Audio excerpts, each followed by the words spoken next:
Okay, thank you for joining us for another high-profile Q&A. This time we have Marc Mawhinney joining me all the way from Canada, which is fantastic, and I love that I can get international guests on. Now, Marc is, well, you are an international coach. You do amazing. You've got a great coaching group with the Coaching Jungle on Facebook, and also the podcast as well, which is Natural Born Coaches, isn't it? Yes. That is right. Not natural born killers, natural born coaches. Are they the same thing sometimes? Some days I wonder. It's a funny story. I'll save it for another time. I don't want to waste time, but that was a way that I came up with the name of the podcast, was due to Oliver Stone's Natural Born Killers. So I have him to thank. Yeah, well, good one. So what Marc's going to do today is be available for you, plus I have a whole lot of questions as well that people have sent me as well, but it'll be available for you to ask any questions along the way that you have of Marc. I mean, we'll just have a conversation as well, because there's some things I'd love to get Marc onto as well, all about building your coaching business. And you talk a bit about building your coaching business on a shoestring budget as well, which I think is really, really interesting and really important as well. So we'll get your tips and advice and thoughts all about that. Now, for people who want to ask a question, and whether you want your video on or off, that's completely up to you. We love to see your faces, but if you want it off, that's fine. But you can still mute and unmute your button just down the bottom there. If you move your cursor, you'll have a mute and unmute button. So if you want to jump in and ask Marc a question along the way. Yeah, Simona, you found it? I did, sorry. No, that's fine. And if you want to jump in, as I said, just as I just got Simona jumping in and she was playing with her button there, just come in, announce yourself, and then ask a question. So thank you, everyone. Marc, tell us a little bit about your coaching business and how you actually got it started. And I'd be interested in how long you've been doing this as well in the coaching industry. Well, I'm in my 4th year now, but it feels like a heck of a lot more. I've crammed a lot into 4 years. So and it's funny you mentioned shoestring budget. I actually started it on a dental floss budget. I would have loved that. A shoestring budget would have been great. So I was, to make a long story short, my background's in real estate, and I built up throughout my 20s, built up a real estate business here in Canada. 100 agents and employees, and I was on top of the world, and I thought, wow, this is easy success. By the time I'm 40, I'll have private islands and, private planes and, look out Bill Gates. And then 2009 hit. So anyone who's familiar with real estate, what happened around then knows that it was everything came collapsing down.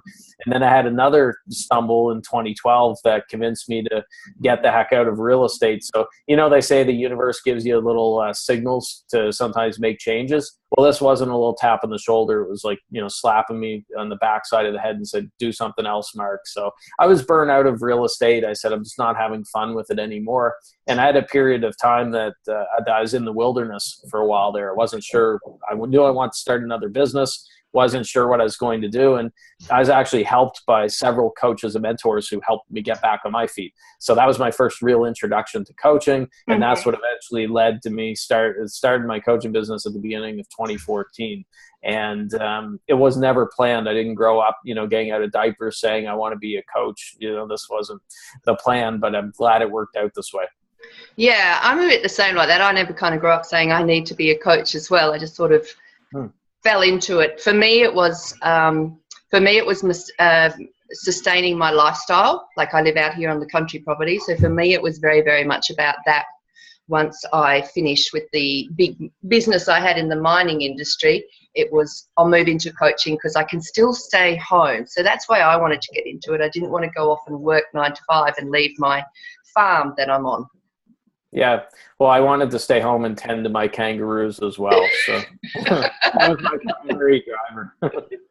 No, I know I do my things a little differently, and she's just here. So if you see me swishing around, it's because of that. So, what do you, how did you just first get started? started, you know, for 4 years, your coaching business is doing very well. You've got a great big podcast and the group and all. So what happened in 4 years from a startup coach to now?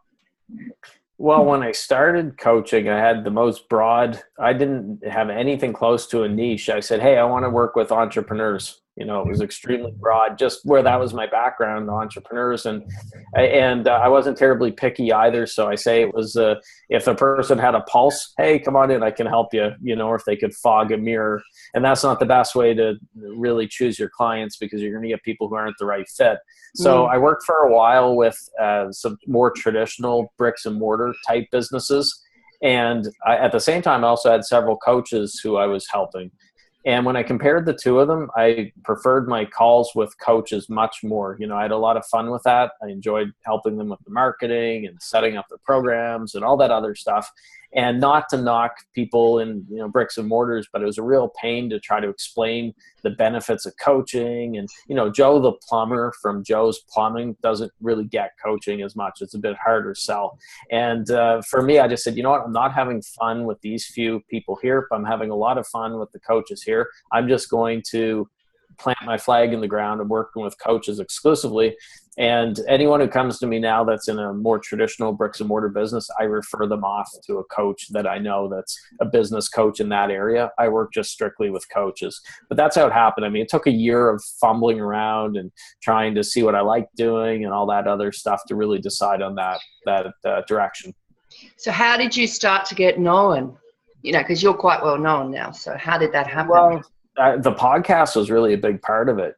So I launched a podcast in November 2014, and I was familiar with podcasts because I'd listened to them and stuff, but I had no clue how to do any of them. But where it came about was I said, you know, I really need something else to get my name and my message out there. And I thought, am I going to focus on, is it going to be YouTube? Is it going to be blogging? Am I going to write a bunch of books? What's it going to be? And I just settled on podcasting. For some reason, I said, you know what, I enjoy it. I knew, not well, but I knew John Lee Dumas a little bit, talked to him from Entrepreneur on Fire, and knew how well he was doing. So I ended up taking a program that he had, and that's basically how it got started. And that was November 2014. And I did roughly 300 straight daily shows. And then I switched it. Now the frequency's once a week, which is much more manageable. But that's how we build up.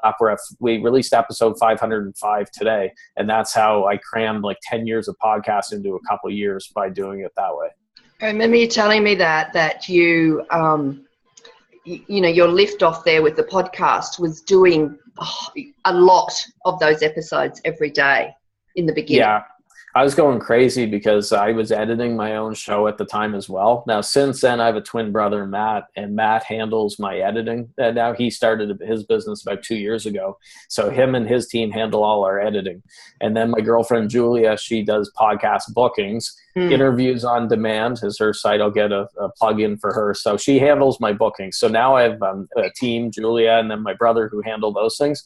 I absolutely hate editing. I'd rather get a root canal. I said, when he started that, I said, here you go, take it gladly. I don't enjoy editing. That's an important lesson. You want to do what you enjoy doing. Don't do stuff that you hate. And in the early days, you have to do everything. You have to be chief cook and bottle washer and everything. But then as soon as you can, you should be getting other people to handle those things. So you can focus on what you're good at doing. Yeah, I agree with that. I remember when I started out, I did everything. I was making my own websites. I was, you know, doing everything all the time. And now all that stuff I just offload onto someone else so I can just concentrate on the fun stuff like this. You know, I love doing things like this. I love doing group calls and group programs. I found it interesting and, you know, really worthwhile to note for the people who are going to be listening to this that you had a lot of options to choose from to get your name out there. Like you said, was I going to do YouTube videos? Was I going to do blogging? Or was I going to do podcasting? And you just chose the one and you did it well. Yeah, and that's a problem a lot of coaches have. There's so many options that they try to do them all, and they're trying to do 20 different things, and they're putting in 5% effort into each of them as opposed to just focusing on one of them. And the same thing goes with social media networks. I'm a Facebook guy. I know you're a Facebook person too, Vanessa, and I mean, I'm on LinkedIn. I post once a day and stuff. I'm just not a LinkedIn guy. I'm on Twitter, but it's not as much my place, even though I've got a lot of followers. But Pinterest, no good at that whatsoever. I drop Pinterest, Google Plus. I don't do Google Plus, Instagram, any of that stuff. It's mostly all Facebook. And really, there's 3 ways I get clients in a nutshell. One is podcasting. So that could be through my show or going on other shows or doing things like this. So podcasting is one of those pillars. The other pillar is Facebook, and that's the Facebook groups become a big part of that. But Facebook, or a lot of organic in the Facebook group, and then also the final one would be daily emails to my list. I'm big on emails, email marketing, and I shoot out emails once a day to my list, sometimes twice, which people think's crazy, but I've been doing that now for 14, 15 months, and it's working great. Okay, so that is something different because most people would say, oh, that's way too much. But obviously it's not. Like when people sign up to your list and then they find out that they're getting an email a day, do you get, a high unsubscribe rate? You get some death threats. No, I'm just kidding.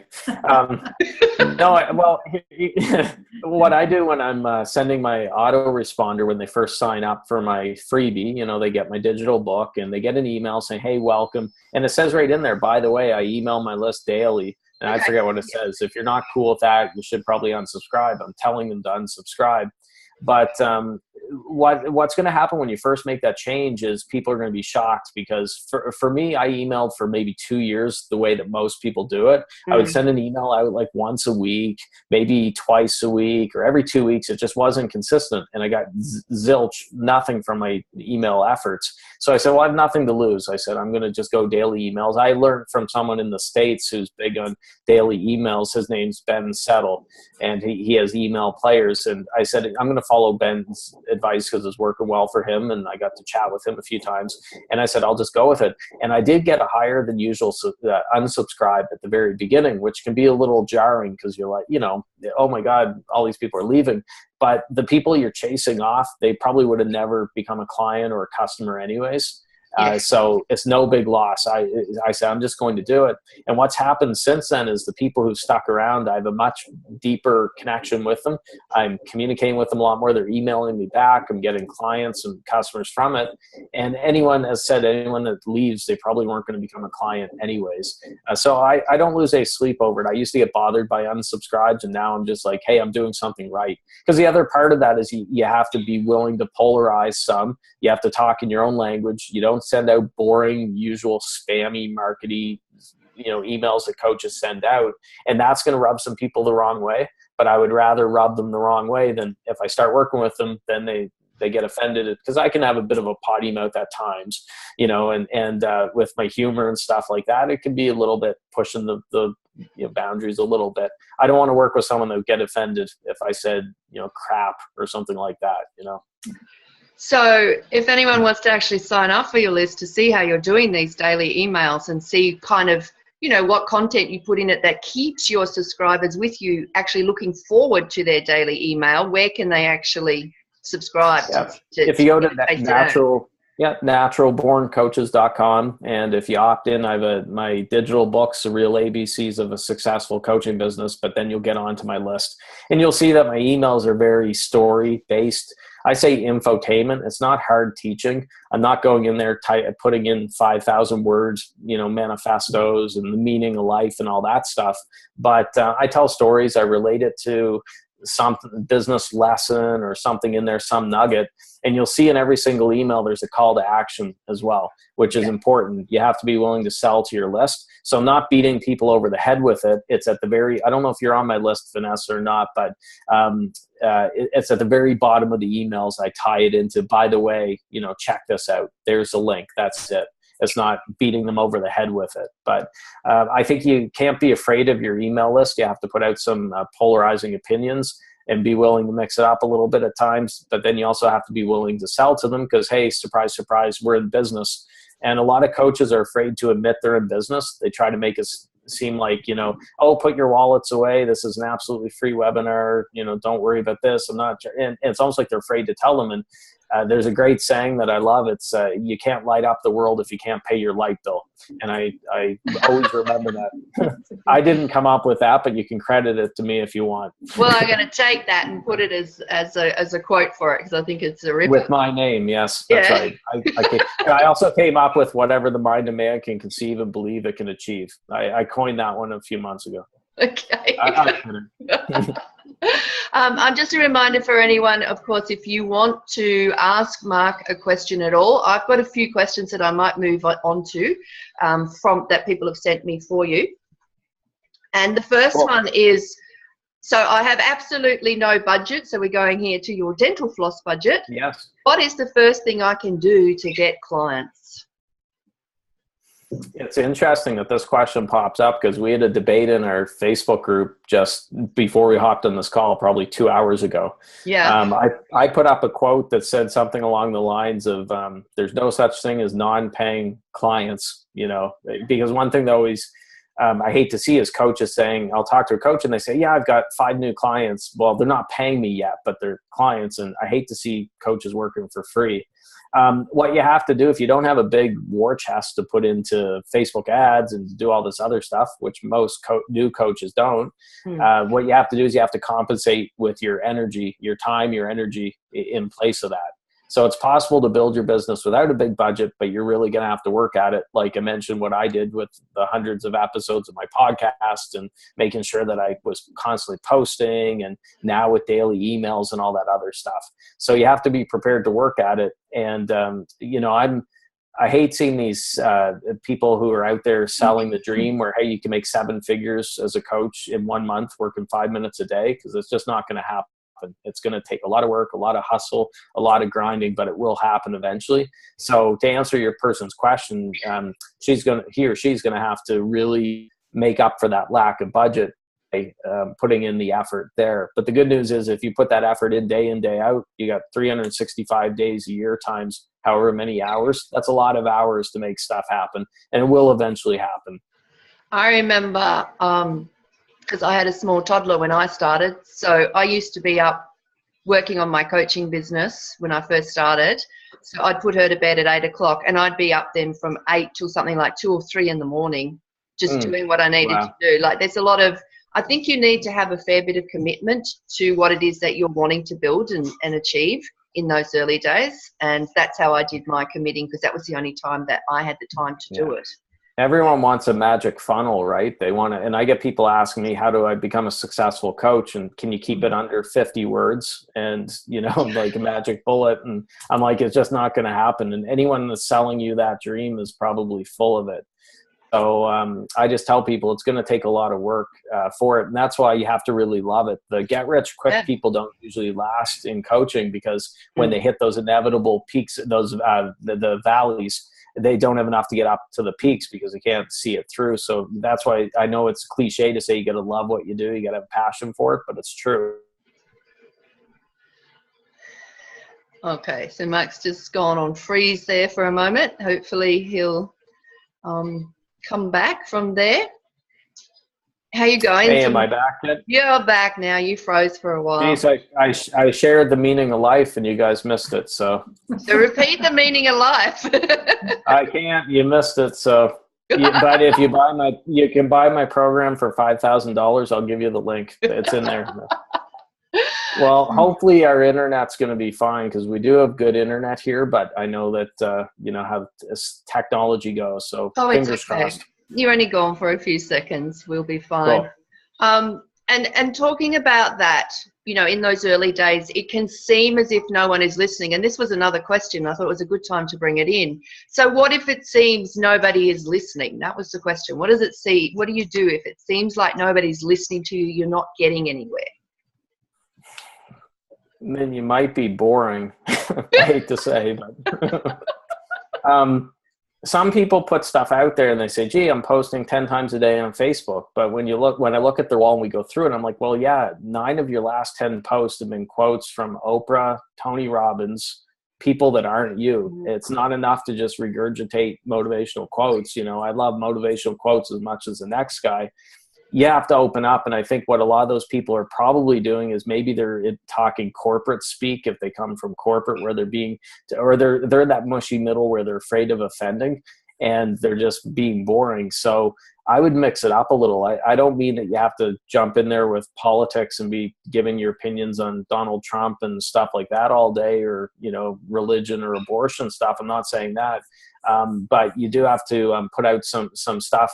Authentic, there's another buzzword that I know we hear all the time, but you do have to be a little more authentic and put yourself out there. So it's going to take time, but I found with take, for example, the daily emails, it took about a month of doing all those emails that things started to get going with it.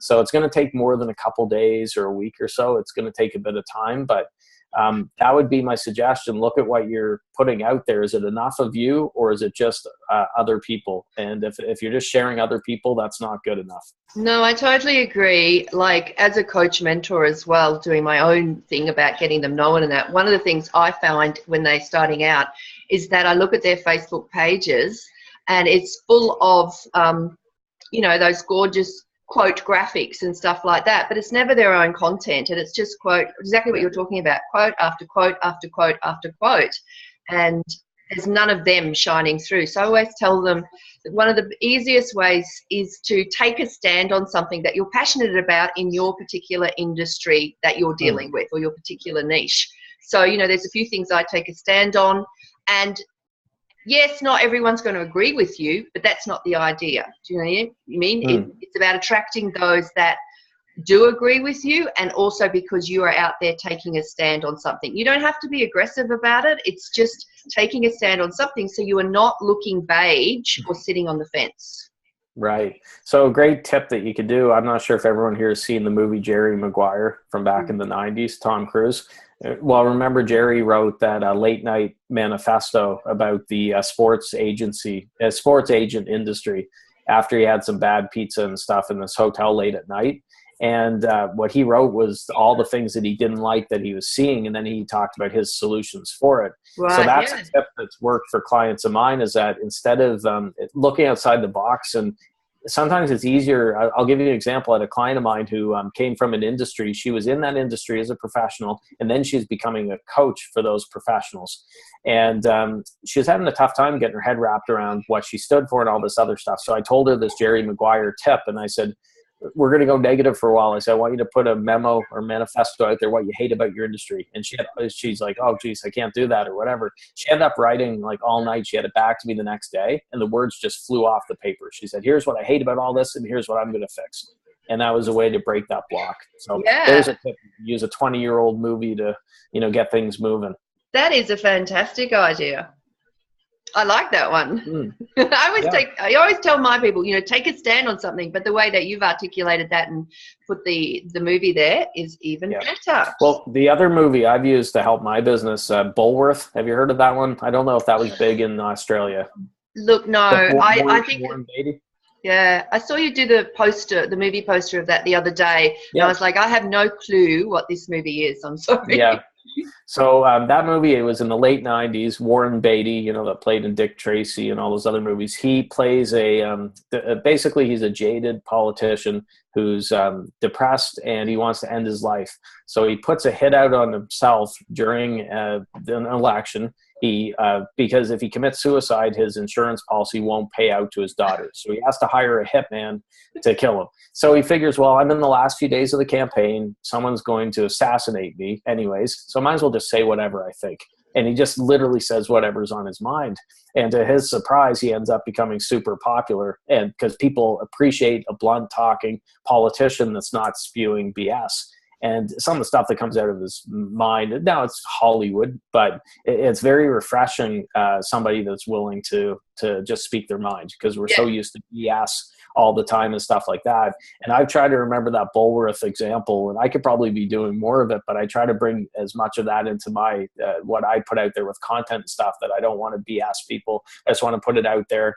And you got to chase the people who aren't your match off your lawn. So here's another movie. It's like a Hollywood, Q&A here tonight.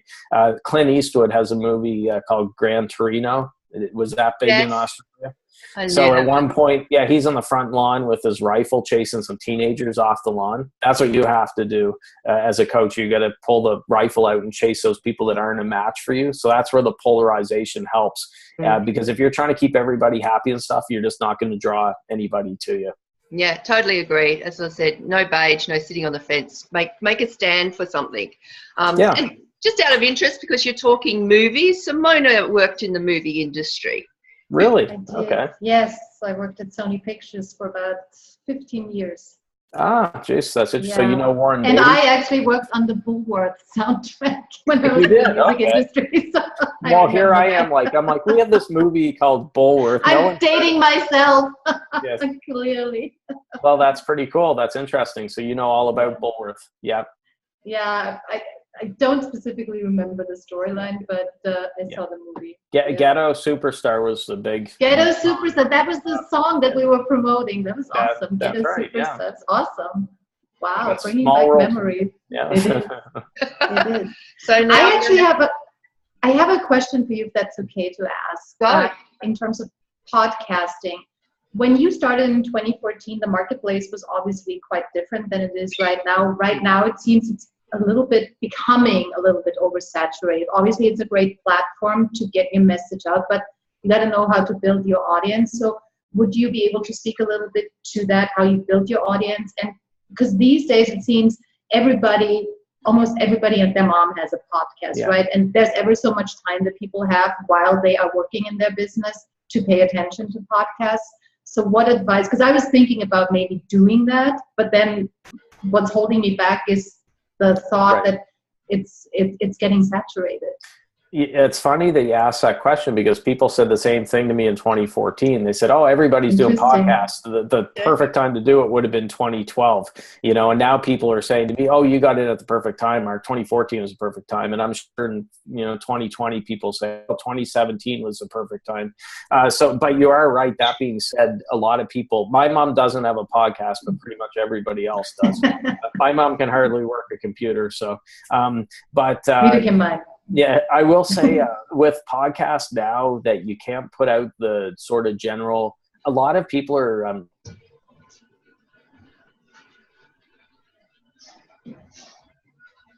frozen again. He'll be back. We hope. I can hear you. Okay. There we go. Good old internet.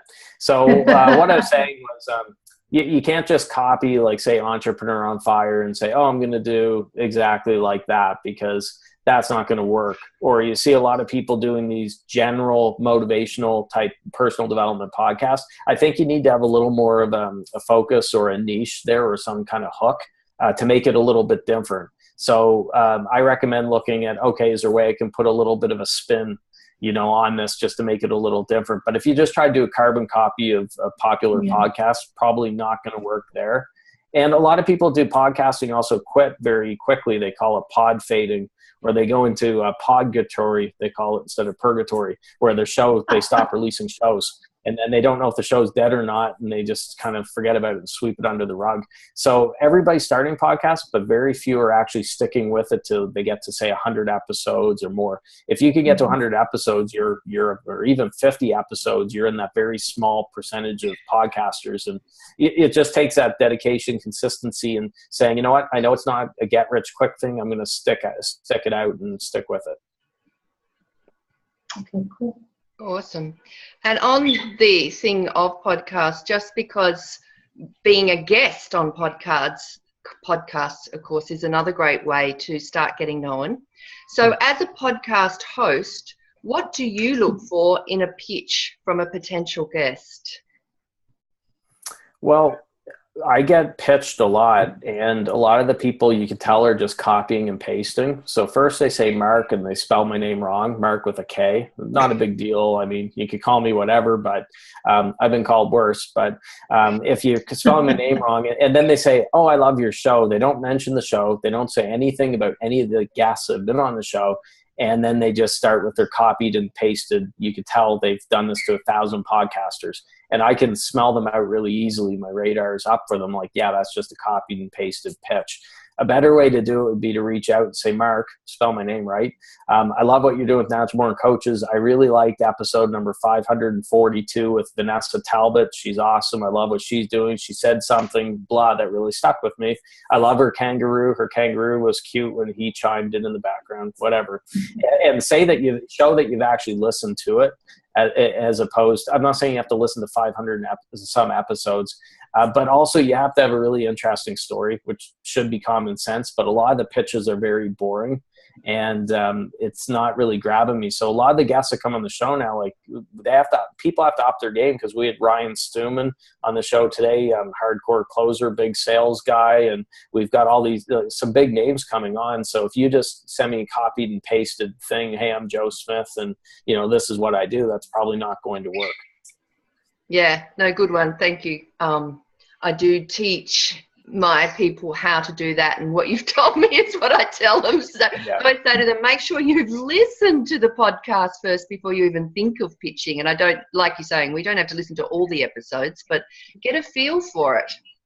Well, a lot of people are concerned. They want to get on shows that have been around for years and have big download numbers. And they're like, oh, I don't want to go on this show. They've only done 10 episodes and they're acting like they're Oprah or Tony Robbins or something like that. And I just say, get out there on as many shows as possible. So I go on pretty much any show I can get on, unless it's like a Beanie Babies podcast or something for, Beanie Baby fans or something like that. That's probably not going to be a fit for me. But I've been on some shows that haven't really seemed like a fit, and then I've ended up getting business from it. So perfect example, 2 summers ago, I was on a show called Freelance Transformation. It was for freelancers. Not really my thing or whatever, but I say, hey, what the heck, I'll do this show. The host was here in Canada. I said, that would be fun to do it. About a year later, I got a client from it. I said, hey, how did you find out about me? Oh, I heard you on Freelance Transformation. I would have never expected to get a client from that, just because it's not a fit. It's not generally coaches listening to that. So Gary Vaynerchuk has a great video. It's called One is Greater Than None. And that's what he talks about in that video, is stop making yourself out to be so important that you'll only do the biggest shows. Just get out onto any show you can do, and you'll have a lot more luck that way. Yeah. I'm like you. I tend to go on anything that I'm asked as well, as long as I think, it's not too out of my range as well. So if anyone else, Simona's asked a question. If you have anything else at all, Simona, remember just to hop in. The same for everyone else that's on as well. There's a few others on here today. I do have some that have been sent through to me, so I'm just going to ask them. This is from Petra, and Petra has asked, the top 3 skills. What are the top 3 skills, do you feel, of a successful coach in your view? Oh, boys. Well, patience would be one. I'm the least patient person in the world. I've had to work on my patience, but patience would be one, because it's going to take time, as we discussed. Consistency would be another. I've seen so many people that just do something for a couple days or a week or a couple weeks, and then, oh, this doesn't work, I'm going to quit and go on to the next bright, shiny object.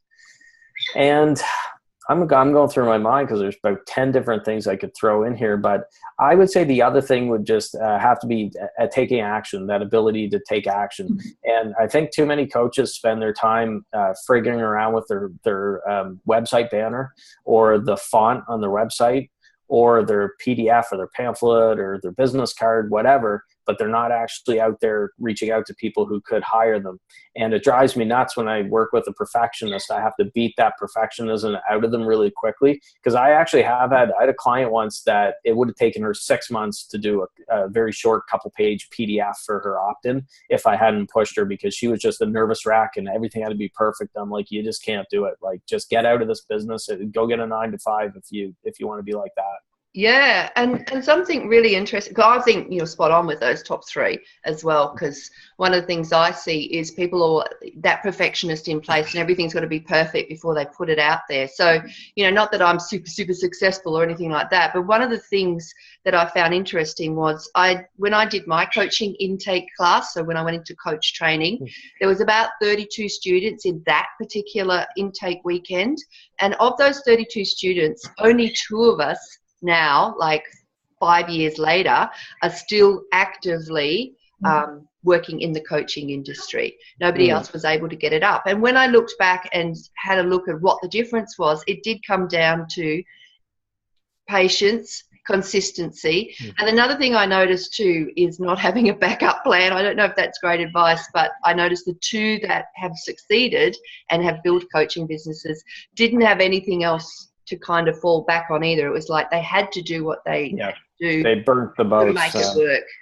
Yeah. Well, the other thing you have to do too is you have to be willing to blow your own horn. And I think a lot of people think they're going to sound like Donald Trump if they do that, if they're too promotional. And I mean, you're probably a humble person. You said you're not super successful, but any of us look and say, man, you've got a Facebook group with 16,000 people and you got this rocking business, all that. So you are super successful. Obviously, if you're 2 out of 32 as well. So I had a client once who was doing really well. So I was working with her one-on-one. She was getting clients, all this other stuff.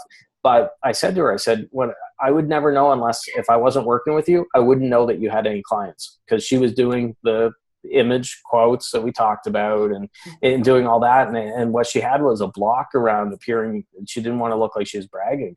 And I said, man, you got to blow your own horn because no one else is going to do it for you. Start talking about your client wins, start talking about, all this stuff, because people want to work with successful coaches. And it is a little bit of fake it till you make it. I'm not saying you don't want to be one of these cheesy people that rolls out of bed, becomes a coach today and takes a picture by a rented Lamborghini or a yacht and they pretend it's theirs. I'm not saying that. But you do have to be confident and blow your own horn to a certain extent. Fiona did that the other day as a funny on her Facebook page. Took a picture of the Lamborghini? Something like that. I don't know. It was a flash car that she took a picture of. It was the fake success picture next to the car. It was quite funny on her own Facebook page. Fiona's there listening in. She hasn't got a video on. We have another question as well here. And you might have covered this as well, but I'll ask it because you might think of something else as well. Petra has also asked, what's the most effective strategies for a lean online coaching startup business? Now, I know with Petra, she wants to travel, so she wants all her stuff online. Yes. So lean in terms of how do you do it with keeping the overhead low? Is that right? Yeah, like we're going back to our shoestring budget here. Yeah. Well, I mean, the first thing you could do is actually the other side of the equation is this isn't necessarily dealing with expenses, although it's good to keep your expenses low. But where most coaches make the mistakes, they work for peanuts. So they're not bringing in any revenue. So you could be as lean as possible. You could drink water and eat cat food every day. That's your basically your diet. And you still, if you're not bringing enough money in, you're going to have a tough time making a go of it. The debate that we had in my Facebook group before we hopped in here about free coaching is a perfect example. Free coaching or working one-on-one for $100 a month or something like that, that's crazy. I'd rather see coaches spend their time, that time they would have spent doing free coaching, if it was 20 hours a month with clients or 30 or 40 hours, whatever, take all those hours and put it into prospecting for clients who will actually pay you $1,000 a month or whatever you're charging. And you will find them, but you're really killing your self-confidence if you're working for free or if you're working for peanuts. And the longer you're in that, it becomes a trap, and it's harder and harder to get out of it because you're the little voice in your head saying, well, nobody's paid you yet. You've worked with this many people and they're not serious people. And you guys have all heard this. I mean, it's not like I'm saying anything new when it comes to charging what you're worth, but it is a really big problem in our industry. And the main reason people do it for, I think, 3 big reasons. They say, I'm going to work for free because 1, I'll get a kick-ass testimonial from the person. So that means that I'll get more clients down the road, or I'll get more experience. That's another big one. I'll become a better coach. Then I can charge what I'm worth.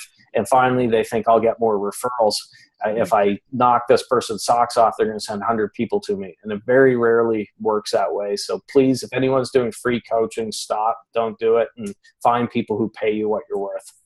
Yeah, I'm exactly with you on that one. Like the time that you're spending doing free coaching, you could be out there finding paying prospects and paying clients. So I'm like that too. And to be really honest, one of the other things I noticed with that intake weekend that I referred to, where only 2 of us have actually survived 5 years later, a lot of those other ones couldn't get past their free coaching mind Do you know what I mean? Because we had to do some free coaching as part of our training. As part of Buddy coaching, yeah. Yeah, and a lot of them have not been able to progress from that. I'm still a student, so I need to be doing free coaching so I can learn more and more skills. And then when I've learned every coach skill in the world, then I'll be good enough to get paid. Yeah. I just jumped out there. So my certification is on the wall right underneath my poster. I make a joke because I don't have a certification. So I started looking for it. Everyone's looking, yeah. I should have done something on my printer before we did this, and it would have been like a fancy name there, like Hogwarts or something, Hogwarts coaching certification. But nobody's ever asked me, hey, Mark, I'm ready to pay you now to hire you. Can you just send over your certification? So I'm not trying to knock anyone who's certified. It's just I've chosen to invest, I invest thousands of dollars a year in conferences and programs and books and everything else. It's just I didn't want to get trapped into a 2-year type of thing where I'm in level 1 and now you go to level 2 and you do all this other stuff. So who knows, maybe down the road I'll do something with it. But I think most coaches who are concerned with certifications are the ones who've gone through certification. I don't think the general public is quite as concerned about that. And I think certification can be a bit of a crutch at times where people say, well, I'm going to take 3 months to research the proper certification to take.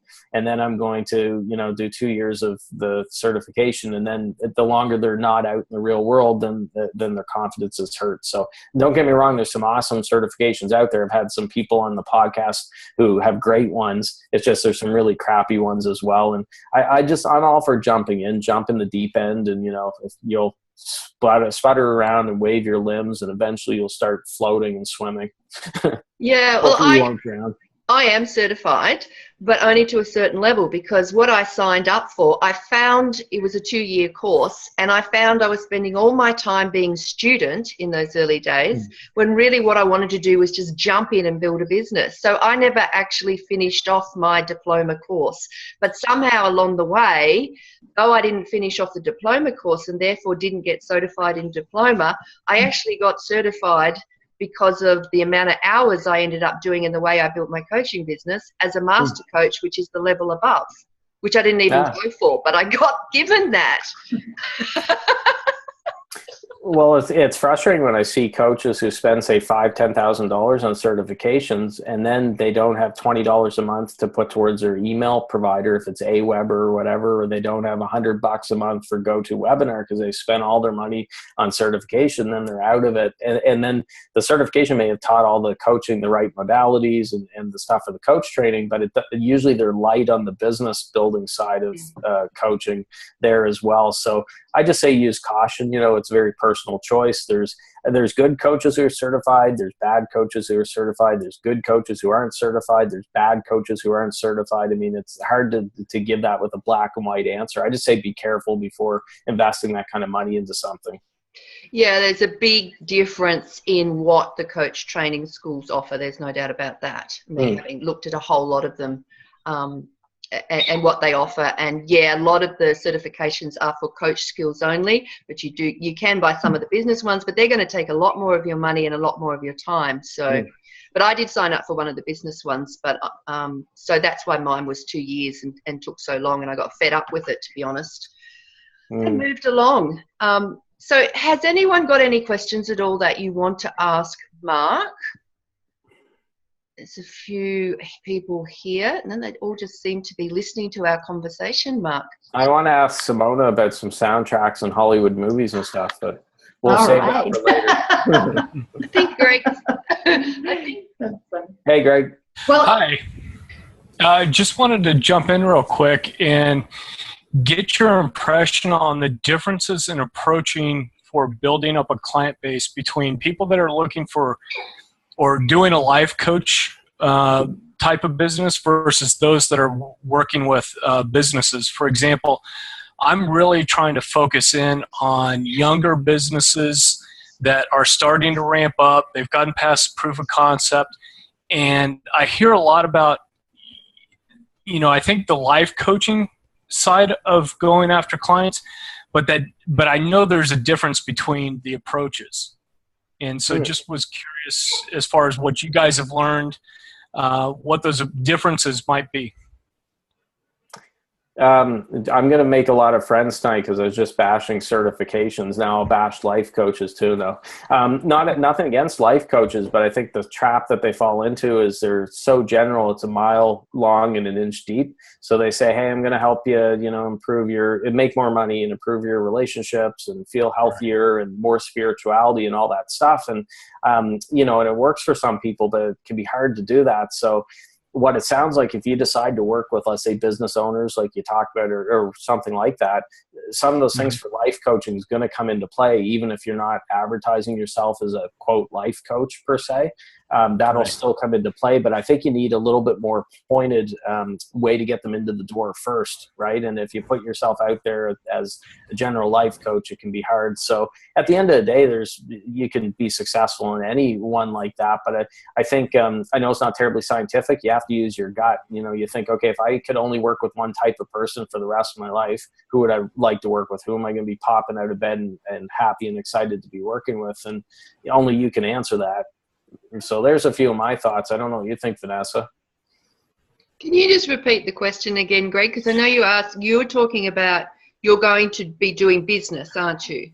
Right. I'm focusing more on helping smaller, younger businesses that have moved past the initial, they're selling some product. They're now needing some systems, some operations guidance, that sort of thing, which is a little bit different from, I think, some of the other coaching that when we hear the term coaching, it seems like it falls into that life coach, bucket.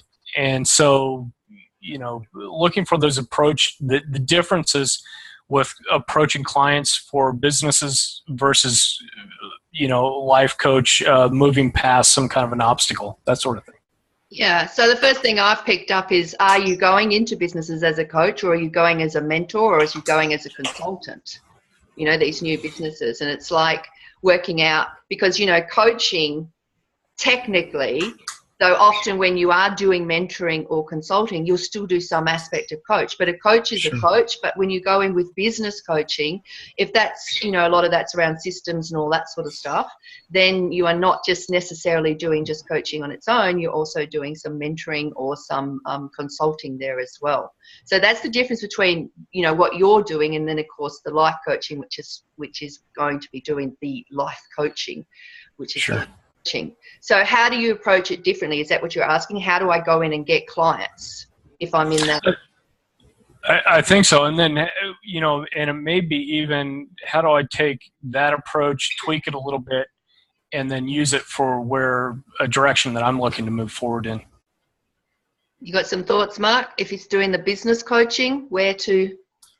Well, I don't get too hung up on terms. I know technically coaching and consulting is two different things. And I've been accused before. People say, well, what you're doing is really a mix of consulting and coaching. You got some of the coaching snobs that get their nose up in the air and say, oh my gosh, there's some consulting in there. And I'm like, I don't really care. I'm just trying to help people, Right. So I don't get too hung up on the labels.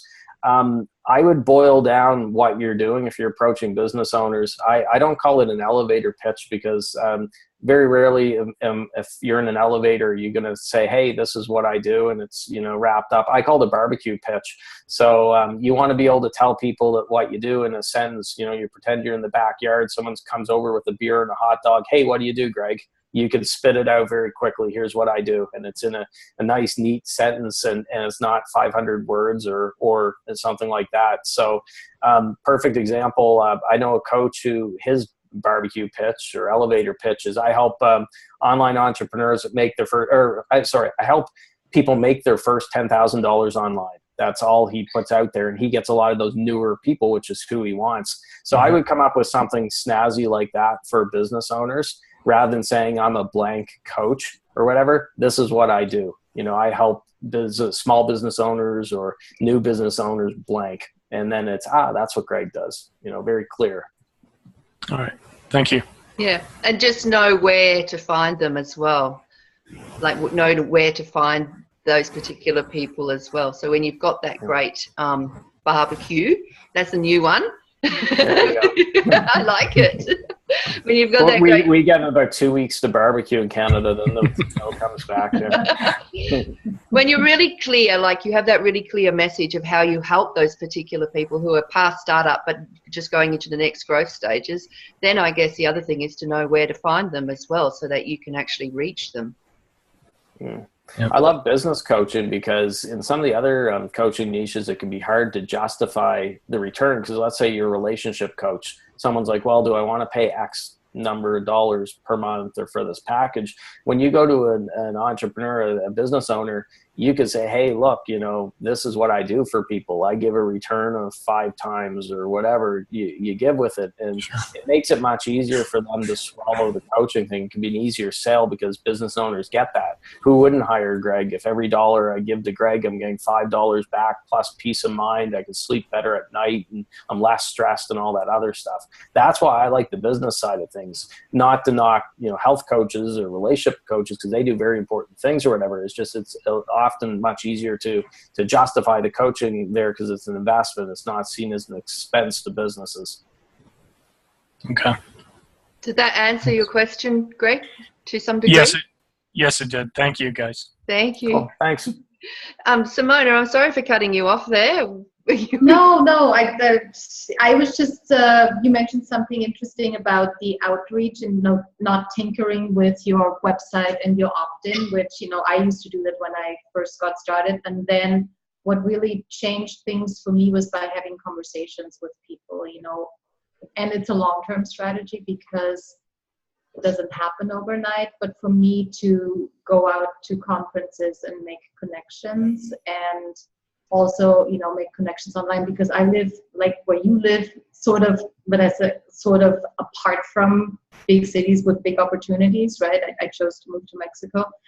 So for me, that and word of mouth and just personal contact with people has been productive in getting my clients. I was wondering, other than your podcast and what other methods of outreach do you use? Do you go to conferences? You mentioned seminars and so if you could speak a little bit to that. I've started getting out to more things. I go on like I'm in like the Arctic or something. I'm not. I'm in New Brunswick on the east coast of Canada. We're right next door to the state of Maine. So it's a beautiful part of the world. We don't get snow all year or anything. But it is tricky because we're not like in a big center like Toronto or Montreal or Vancouver or something in Canada where there are as many conferences. I'm starting to get out to more like to speak. So I was invited back in March to Social Media Marketing World in San Diego. That was a great opportunity. I spoke about Facebook groups down there, and I'm starting to do more of that as well. So besides the things I mentioned before, podcasting, Facebook, and email, I'm starting to add speaking and some other things there. But one of the things I was very clear on when I started was I didn't want to try to do too many things. And then it'd be, if you had 20 people trying to go through a door at once, it wouldn't really work too well. Everyone would get like crushed. No one would get through the door. That's what a lot of coaches are doing. They're like, hey, I'm going to write a book and I'm going to become a speaker and I'm going to coach and I'm going to do podcasts and do all this. And they don't get anything done. So I was very clear that I was stacking things. I said, I want to get the podcast on solid footing. That gets going. Then I'm going to add this. Then I'm going to add speaking. Now I'm working on a book. But I did it kind of one at a time so I didn't divert my energy. Cool. Thanks. I think you're a bit like me as well, and Simona too, in the sense that probably not a lot of great opportunities for in-person networking. So we do a lot of our networking online through our Facebook groups and other groups and all that sort of stuff. That's how I take care of a lot of it, Simona, and I make my connections, as you know, online, just because I live out here and all I've got for company is horses and kangaroos. So there's just a little tiny town to go into. So there's no one there for me to connect with, and I am never going to get a client in town. It's not my market. So well, I'm wearing pajama pants now. It's 10 o'clock at night. So forgive me, but full disclosure, I do wear pajama pants a fair bit. If I'm like working from home, people can see this. You have a nice shirt on. And even when I have local clients, I've had a few local clients. I don't meet them at Starbucks to do coaching and stuff like that. I do everything virtual. It's all Skype and Zoom and all that. I was blown away when I went to San Diego, the amount of conferences and opportunities and people there. Like I met a bunch of people I've been talking to for years online. They've been guests on my show and stuff. It was really cool to meet them and get out for dinner and drinks and stuff with them, which we don't get that here on the East Coast of Canada as much. But I don't want to be, I say, a Starbucks coach where I'm meeting my clients at the coffee shop all the time. I prefer to be meeting like this. And I don't think you have to meet clients directly face-to-face to be able to coach well. I think you can get just as good results just like this, with it. Because I've heard some coaches say, oh, you got to sit face-to-face with people so you can see their micro expressions and feel their vibes and their energy and all that stuff. And I'm like, I don't see it. I do good enough with this. Yeah, I'm the same. Everything has to be virtual. I just don't meet people in person. I just can't. I'm off to San Diego too in August for Manny's little thing that he's cooking up. Yes. Good. Yeah. Yeah. I got out for a drink with dinner in there and stuff with Manny Wolf. So good guy. Yeah. I saw your photos actually. And then I thought, oh, those two know each other. Cool. He's a real jerk. I'll start running Manny down for the rest of the call. Manny's a real jerk. He's a great guy. No, I'm looking forward to it. And it is for me, someone who's so isolated, though I'm one of the speakers that Manny's got going along, I'm actually going to look at the whole 3-day event as a great place to just connect with people that I see online a lot. It's going to be great for that, just connecting in that way. Yeah, it is. Well, we are on time, so about to finish. If anyone has got one last question, please pop it in. Otherwise, we will just get you, Marc, to tell us where, other than your email list, which you might want to repeat if anyone wants to sign up for that and see how Marc's doing that, where else we can find you. Well, that's naturalborncoaches.com. That's the central hub. I've got my Facebook group. Thanks for being in it, Vanessa. So it's called The Coaching Jungle, and that's thecoachingjungle.com. We'll forward you there.